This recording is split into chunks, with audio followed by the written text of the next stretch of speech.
Samantala mga kapuso, kumusta din natin ang lagay ng panahon ngayong araw? Makakapalim natin live si John Manalo, weather specialist mula sa Pag-asa. John, good morning. Morning po.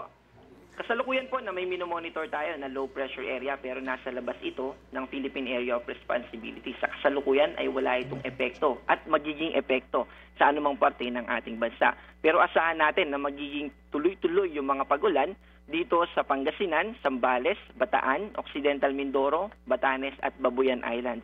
Dito naman sa Metro Manila, Cordillera Administrative Region, Negros Island Region, Zamboanga Peninsula, Mainland Cagayan, at mga probinsya ng Cavite, Laguna, Batangas, Rizal, Antique at Aklan, kasama yung mga natitirang bahagi ng Ilocos Region, Central Luzon at Mimaropa. Asahan natin na magiging maulap ang ating kalangitan at mataas yung tsansa ng pag-ulan. Muli po, kasama po dito yung Metro Manila. Kaya asahan natin na makakaranas pa rin tayo ng mga pag-ulan. Sa natitirang bahagi ng ating bansa, ay magiging partly cloudy to cloudy skies, maaliwalas yung ating kalangitan, pero nandun pa rin yung tsansa ng mga localized thunderstorms.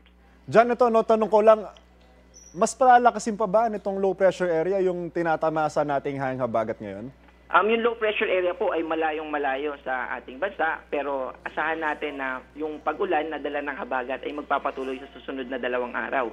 Pero after po nun ay unti-unti na magiging maliwalas na o mababawasan na yung mga pag-ulan na dadali ng habagat sa mga susunod na araw after ng next 2 days. Naasahan ba natin dyan na abot to hanggang ngayong weekend o magdi-dissipate na rin itong low pressure area? Yung low pressure area, nasa labas po siya ng Philippine Area of Responsibility. So, malayo po yung magiging epekto niya. Actually, yung development niya ay hindi natin inaasahan. At wala po itong magiging epekto sa atin. Maraming salamat, John Manalo, weather specialist mula sa Pag-asa. Maraming salamat. Ingat. Maraming salamat din po. Igan, mauna ka sa mga balita, mag-subscribe na sa GMA Integrated News sa YouTube para sa iba't ibang ulat sa ating bansa.